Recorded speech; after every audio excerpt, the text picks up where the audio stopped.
Thank you for joining us this afternoon. I want to thank you for being a part of this Texas Tech Hank the Cowdog Ranch Life Learning Series study using Hank the Cowdog and student-directed research.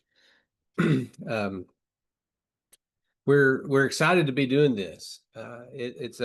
I'll talk more about it. It's been a collaborative effort, and we're just excited that you said yes, and we're excited to help and support you in this as well.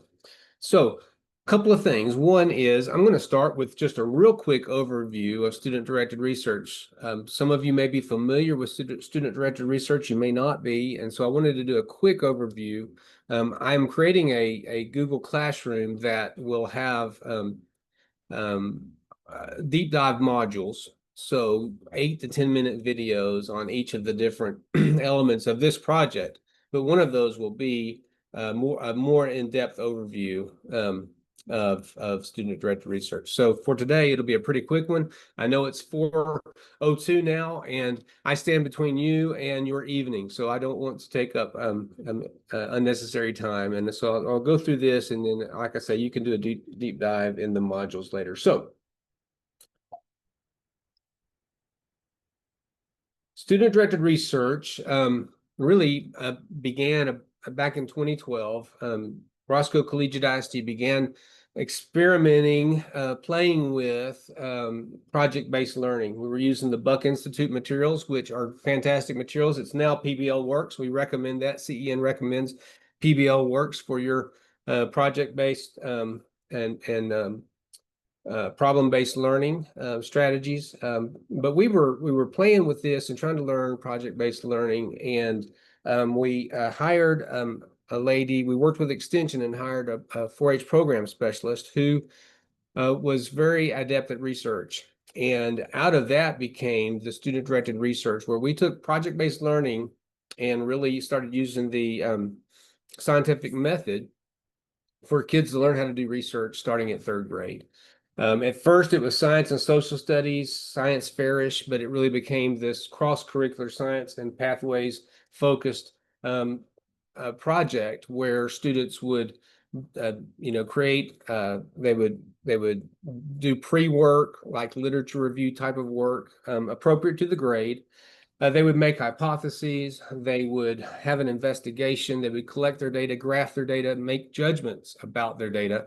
And then create a graduate style research poster around that, and then present it to a panel of judges. And we've just seen great results from student learning and engagement through this process. So we partnered with Extension. We had school-wide 4-H, which was part of that, and then it led to the junior senior capstone projects, which my daughter was just recently telling me about what her senior capstone project is going to be. So, and she started this in 3rd grade.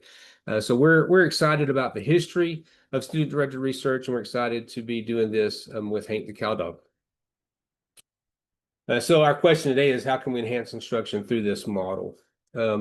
Dr. Bill Daggett is the founder of the Successful Practices Network. We've been working with him for quite some time. And he asks the question often and challenges with the question often, are we preparing students for their future or for our past? And we want to prepare them for their future. And the way we have to do that, especially with AI and all the way that technology is moving so quickly, is to prepare students for the D quadrant adaptation of the rigor relevance framework. And so where students are evaluating and synthesizing, and then where they're applying to real world situations that are predictable, but also real world unpredictable situations. And this creates a lifelong learner.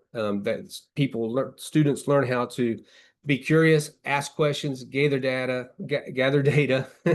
and then make judgments and implement. And that starts in this process with student-directed research. Another reason for student-directed research is we do pretty well in the red pyramid there, the cognitive and academic areas with literacy and math and critical thinking. We do pretty well with that in schools, but kids need to learn some other things as well that we're not as adept at, and that is the interpersonal relationships, and self-leadership, honesty, trust, teamwork, persistence, integrity, and self-control. Those are a little harder to teach, and but they can learn those things very naturally through student-directed research. An example of that is resolving conflict and then collaboration and coaching. Those two right in the middle of that yellow triangle pyramid. Those things, resolving conflicts, they're going to have conflict when they're working in a group in student-directed research. It's going to happen. They're not going to agree on some things. And I've heard judge after judge after judge ask students, where did y'all, what was difficult working together? And they very quickly tell you, oh, we didn't argue, or we didn't agree on this, and we had an argument about this or whatever. So they, especially with mentoring and teacher guidance, they learn how to navigate resolving conflicts and then coaching each other through problems, and the list goes on there. So these things in the yellow and the blue are things that we don't naturally do, but do fit very naturally into student-directed research. So student-directed research enables students, empowers students to think critically, foster ownership of their learning, and develop some agency around their own learning, develop foundational research skills. They learn how to ask high-order questions, evaluate sources, analyze data, collaborate with experts, present findings to external audiences, and engage in real-world problem solving. And so we've had multiple students go on in Roscoe. Roscoe has had, I still live in Roscoe. I still think of myself as Roscoe. So Roscoe has had a number of students go on and compete with their 4-H research, converted to FFA research on the national FFA stage. These two young ladies competed and did very well several years ago. I don't know if you're looking on your left or right, so I'll say the shorter one grew up here in Roscoe and has been doing this since 3rd grade. She's now working in the beef cattle industry in animal science here locally, so came back local. The other student moved here in junior high, so she had been doing student-directed research since junior high. We often have kids come back and say, my peers ask me, whether it's at college or in the career, my peers ask me, why are you not nervous? How can you stay so calm when you get up and make a presentation? And that is because they've been doing this. They've been presenting their research and defending their work since 3rd grade. This student-directed research is very applicable, obviously, for knowledge workers. They learn how to problem solve, and they learn how to collaborate with others. And that's grossly needed in the knowledge worker field. But it's also grossly needed in the trade worker field.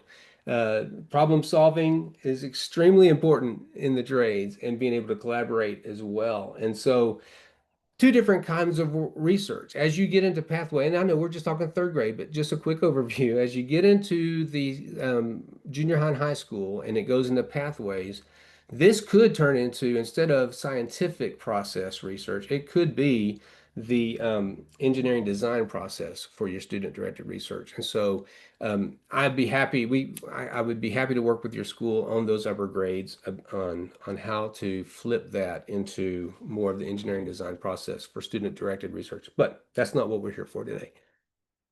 So what we're here for today is to talk about this project with using Hank the Cow Dog in student-directed research in the 3rd grade.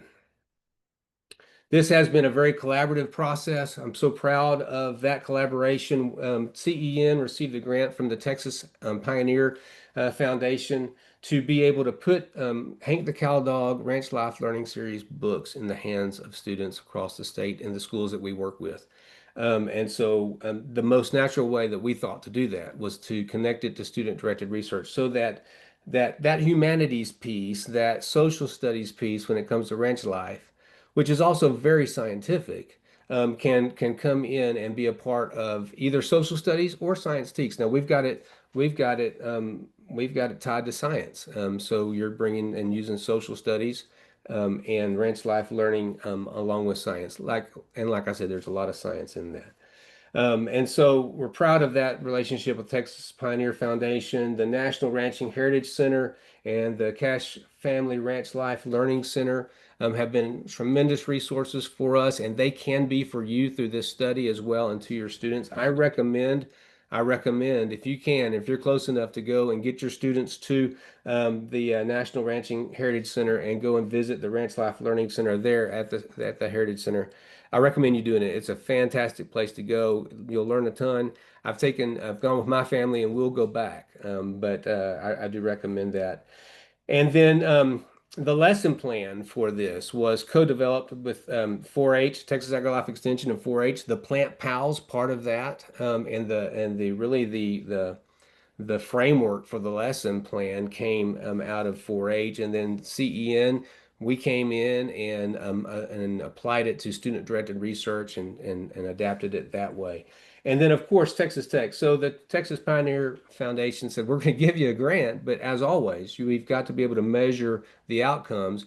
And we thought, what better way than a research study that actually can show whether or not there's outcomes. And so we're going to collect data, and Texas Tech students, CEN is going to be data collectors. We've got data. We've got data arrangements with your districts already anyway, data sharing arrangements, so that fits real naturally. We will collect it, we'll mask it, and then Texas Tech will analyze the data and write the reports for us, and hopefully it'll be a published article. And so we're very excited about that. In fact, I'm actually presenting this research project at a conference in Oklahoma here in a few months. I just on a whim thought, well, they might be interested in this, so we put it out there and they are interested in it. So we won't have data analyzed or anything, but we're just talking about the research study itself. Okay. So I've got a few slides here, and let me see if Julie has joined. I'm looking. Julie, are you with us out there? I don't see her. She was going to try to make it. Um, Julie from the Ranch Life, the National Ranch Heritage Center, um, has put together a module for you to watch in the Google Classroom. I'll talk about that here in a minute. But these are some slides from that presentation. Ranch Life Learning or the National Ranch Heritage Center has put together. Let me go over here to this slide. These two ladies have worked very diligently to provide additional learning supplies for the Ranch Life Learning Series with Hank the Cowdog. These are not CEN developed. They are very good. Not that they wouldn't be if CEN developed them, but they are very good and worth looking at. They could enhance this study, and then they could be follow-up later. And so I recommend you getting in and looking at those. They will be available on the Google Classroom as well. And so look at this slide for a second. Some of the things I was talking about, the importance of student-directed research a while ago. So one of the things we want to do is increase agricultural literacy. That is something that is now a law that we teach agricultural and increase agricultural literacy in our public schools. We want to connect it to play. Student-directed learning is, we want that to be connected to your local community, and then promote real-world problem solving, things that we've already discussed. So we'll talk about timeline here and some of the things you'll need to do in this project. In September, if you could send me a class roster of all the students that will be a part of the study, I would appreciate that. They'll be third grade students. And so if you'll send me that, I'm going to go through and create codes for them, and I'll send you back the roster and the codes so that if we want to compare multiple data for that student, we can do so, and it'll be masked. There will be it'll all be anonymous. So if you could send me class rosters, and then send me your implementation dates. So what weeks are you going to start? When you plan to start and finish this? You can get as granular as actually the week for your introduction, your investigation dates, presentation dates, and then I might want to, of course, with your permission, I might want to come out and see what's going on and be a part of that as well. So just a little bit of qualitative observation. And then map, if you could also let me know when your district will be doing the middle of the year map assessment. That's part of the data we're going to be collecting. Let me just go ahead and talk about that. We will be collecting a pre-survey and post-survey from your students to measure agricultural literacy. We will be collecting your beginning of the year and middle of the year map scores, which we already do anyway. And then we will ask you as a teacher to do a post survey at the end of the project. So we'd like to get some qualitative data about what your thoughts are in the project as well. And so just giving you an idea of the data sources that we'll be using. And then some qualitative data. We would like to be able to get your end products. I'll mention that in a second. So also during September, if you could give students the ag literacy form pre-assessment that I just mentioned, and then if you'll begin watching the training modules on Google Classroom, I will have a weekly office hours every Wednesday at 4 o'clock. So same day, same time as this, every Wednesday throughout for the rest of the semester. I'll start next week. I will stay on for 15 minutes. If nobody shows up in the first 15 minutes, then I'll go ahead and shut it down. And I'll send out an email every Wednesday reminding you that I'll be there. So, I may not have anybody for 3 weeks, but then all of a sudden, a few of you might start this and show up and have some questions. I want to be there for you and be a support for you. And then for each other as well. So if you are if you're in your 3 or 4 weeks of implementation, and maybe the week before even, if you want to start coming to office hours, the more of you that come and speak to what you're doing in your classrooms, the richer that experience will be. So not required, but I'll be there for you to come and be there. And then implement the program in September if you've got it scheduled for September. You may not have it that early, and that's fine. Let me bounce out here to the Google Classroom and show you that we're having we have a treat.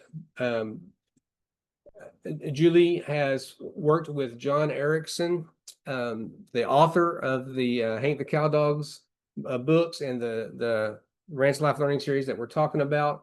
There we've got a video with him, kind of an introduction to Hank the Cowdog and who he is and how the Ranch Life Learning Series came about. And so we recommend you watch this before you start your project, just as an orientation and context. And really, you could show it to your students as well. I would recommend that. Let them see the author of the Hank the Cowdog series and get to know him through this video. It's not a very long video. I think it's about 12 minutes, 12 or 14 minutes, but I recommend doing that. And then all of those materials that I mentioned that have been developed around the Ranch Life Learning series, you will find that Julie's introduction video here for that. And then I will link all of those in this Google Classroom as well, so that you can get to those materials if you would like to use them. And then the training modules. I'm recording this kickoff session. It'll be available for you to watch as well here. And then I will do that deeper dive into an introduction to student-directed research for you in case you would like to see that and broaden your context there about what that's about. And then how to prep and set up for your project, pre-thinking and information gathering as you begin your project with the students, understanding variables, dependent variable versus independent variable, and helping students understand that, setting up the investigation, data collection and rotating roles. So how to manage the student aspect of that, data analysis and graphing, writing the final product, presentations, and then competitions and beyond. So like I say, 7 to 10 minutes for these modules. You may want to watch them all and then come back and see them as they apply, or you may just want to wait until they apply to what you're doing and then watch them. But don't forget that they're there. They could be very helpful. That's my hope and my purpose in these, is that they would be helpful to you. All right, I'll go back.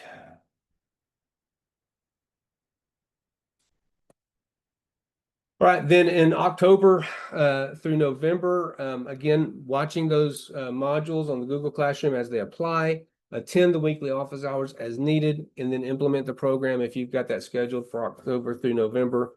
Teachers, you guys, if you'll take the implementation survey, that's the post survey for you guys. Once your projects are completed and over and done with, all the presentations have been done and you can put a bow on it, then at that point, if you'll go ahead and take your post survey, I'll make them available to you and I will send out reminders. But I don't want you to wait until the end of the semester. If you're done in October, go ahead and take it in October. We want to collect the data as we can. And then give students the ag literacy post-assessment. Same thing, when your bow is on it and you're finished with everything, go ahead and give them the ag assessment, post-assessment once that's done. And then start sending samples of final products to me. We'll work out a way to do that. I will probably set up folders for you to just drag them into, make it simple. So that could be as simple as a photo. I'll have a photo of some here in a second. As simple as a photo and putting that photo in there. That is something that Texas Tech can look at for qualitative purposes in the study.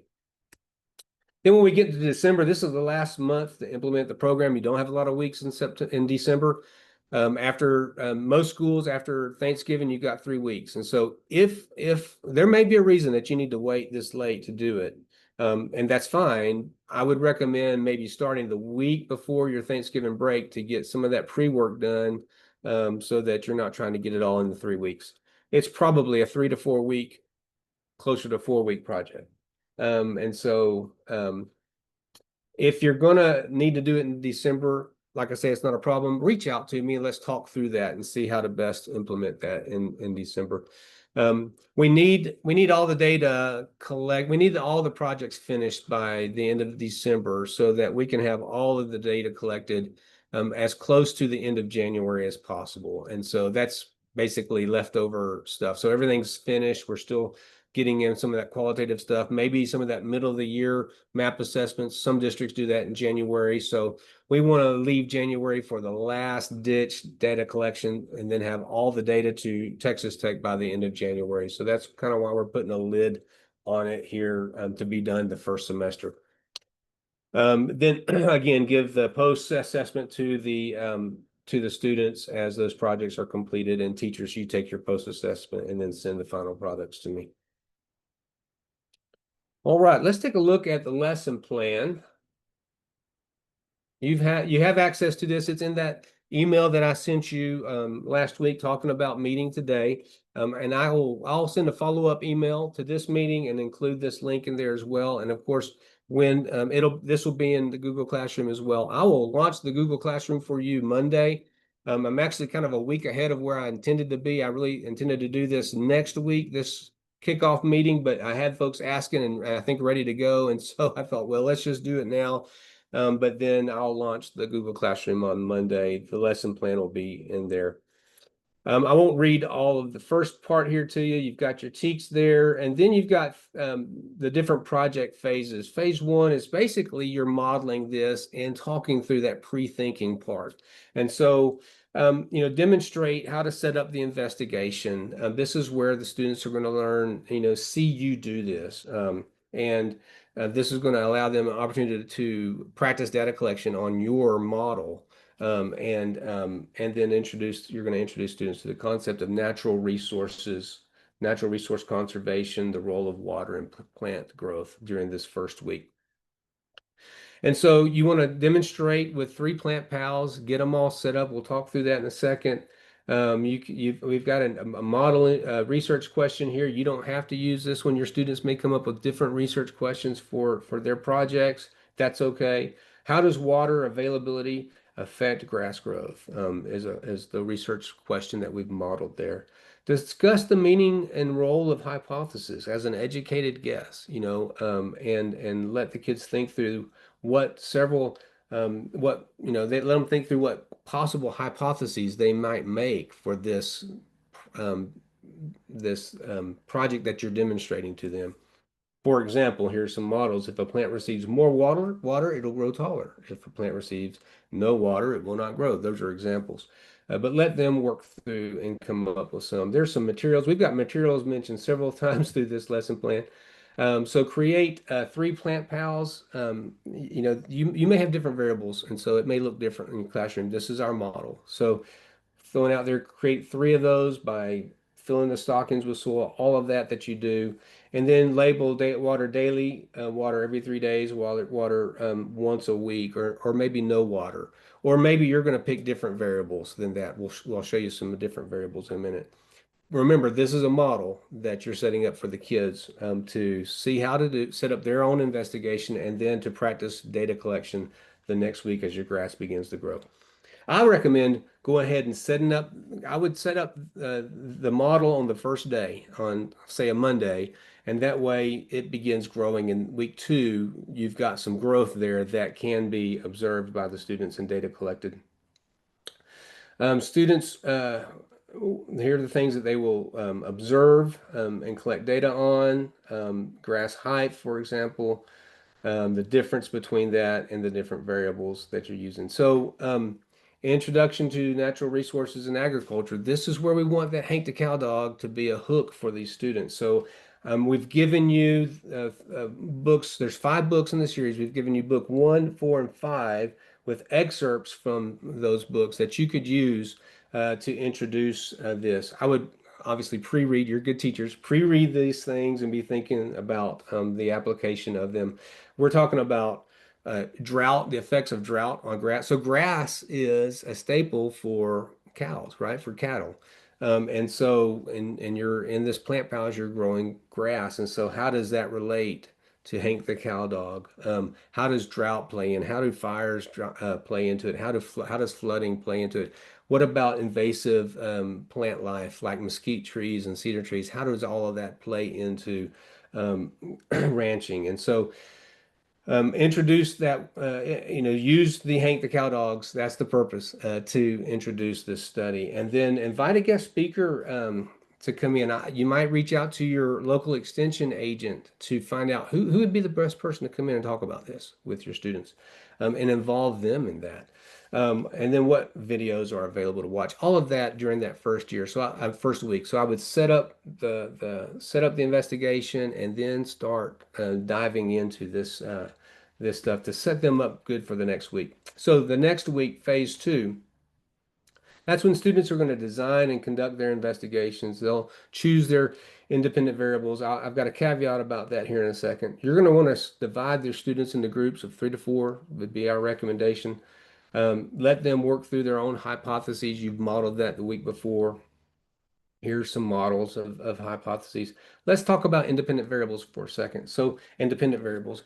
Dependent variables, that's what they change depending on what you do with independent variables. Okay, so grass height in this study was going to be a dependent variable that depends on how much water you give it, for example. And so the independent variable is going to be your watering method, perhaps, or type of grass seed.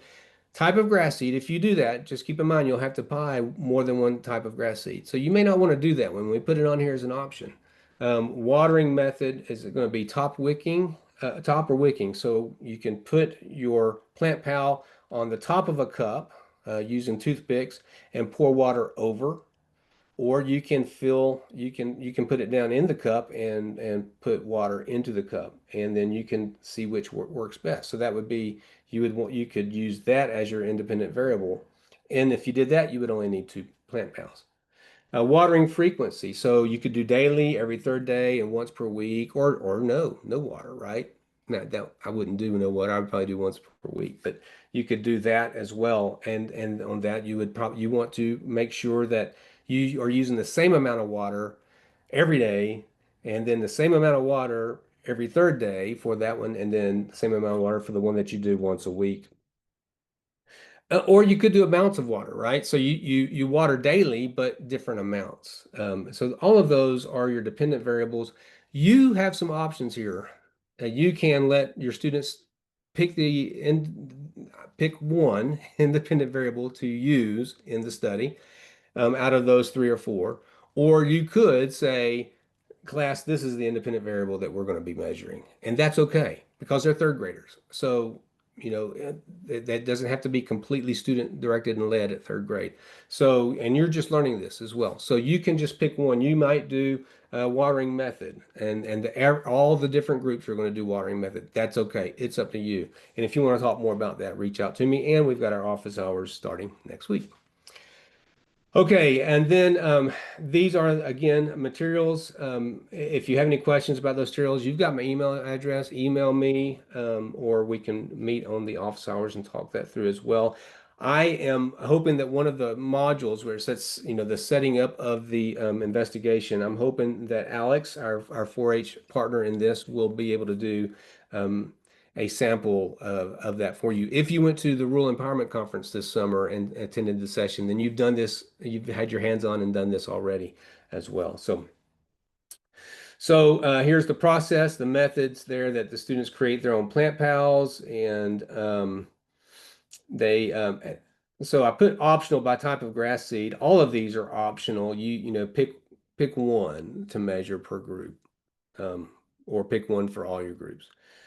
So don't try to have a group do two um, independent variables. Hope that's clear. I will get into that in the variables module as well. So, but feel free to ask. Conduct daily observations and measurements. So week 2, when they're setting up their investigation, that is when your grass is going to be growing on your model from week 1. So your different students can go as a groups and they can measure and start practicing data collection before they're actually doing it for real on their own projects the next week. Data collection and recording.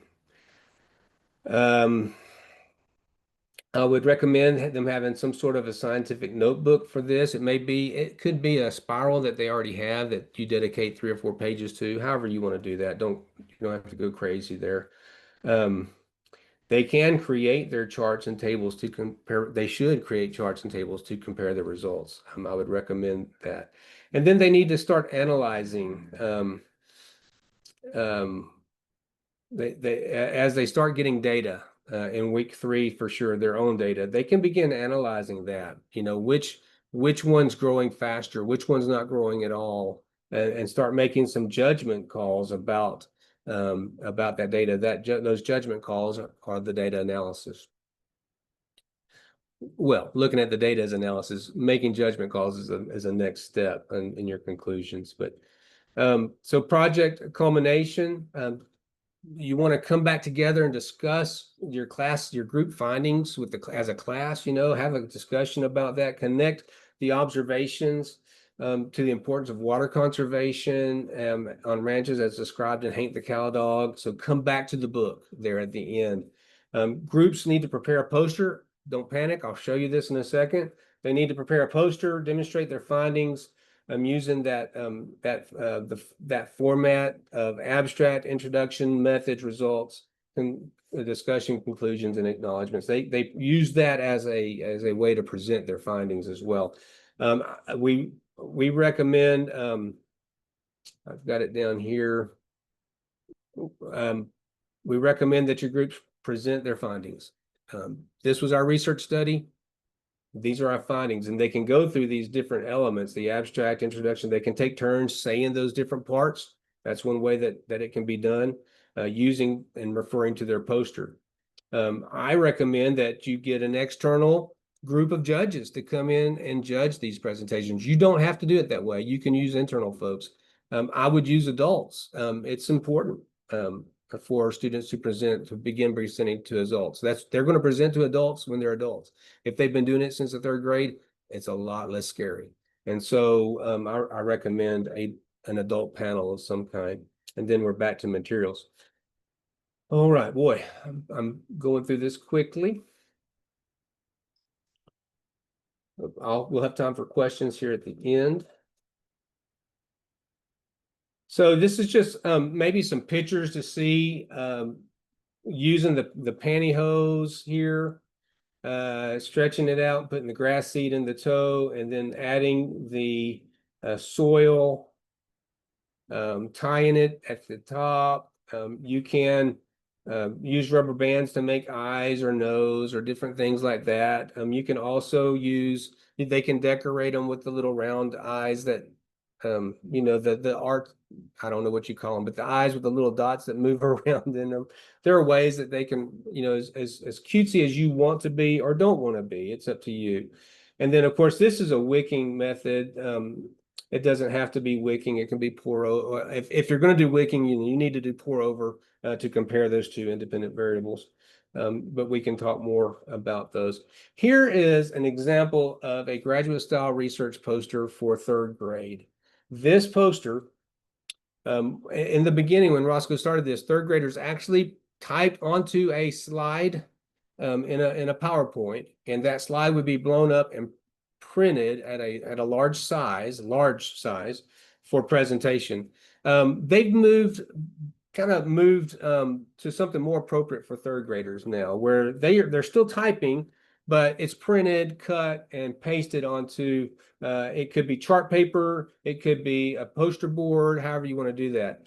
I would say you could go a step further if you would like to, and have the students handwrite this, and you can cut and paste their handwriting on there as well. It doesn't have to be typed. And you can see their graphs. They graph their data. That's important. But they did it by hand.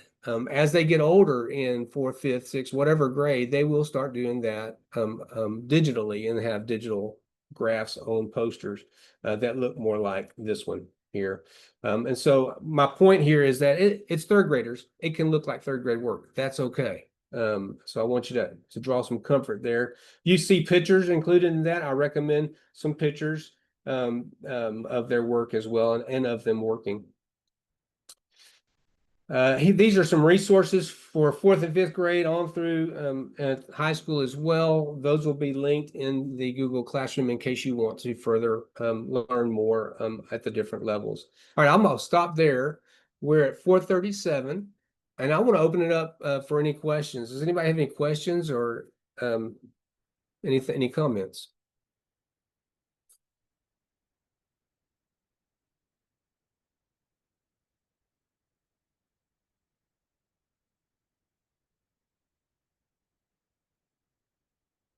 Always try to practice good teacher wait time. I know I went through that fast. What did I miss? What were you curious about? What did you think I would cover and I didn't?